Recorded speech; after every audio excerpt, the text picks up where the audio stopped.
Hello guys, in today's video I'm going to show you how to insert a logo into your header on Excel here.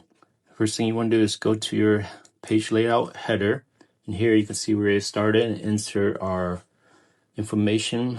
You got your left header and your right, and then right in here we want to insert a logo. So first thing you want to do, you want to go to page layout, then select this arrow here and it'll take you to the page setup, and you want to hit select header footer, then custom header, and right in here select center section, or if you want to put your logo on your left or right, it doesn't matter.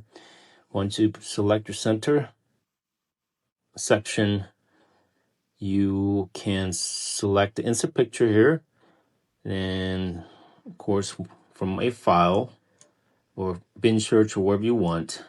In this case, my logo is in my downloads. I'm going to select this logo,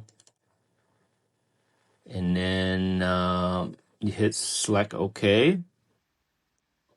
Okay, bam, that's it guys. Okay, now hit OK, and now you can see our logo. Now problem is it's pretty large, so how do you make it smaller? Okay, so let's go back to page layout again, select the little arrow, go to header footer, basically going back to where you came from earlier. See your picture, then here on your picture you got format picture. Okay, so you can size it.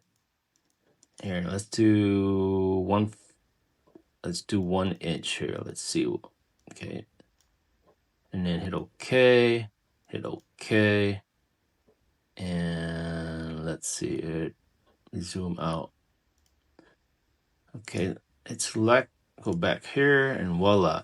Okay, and again you can select your size. It's still kind of large, but just want to show you that's how you insert your logo, guys, and into your header. So thanks for watching.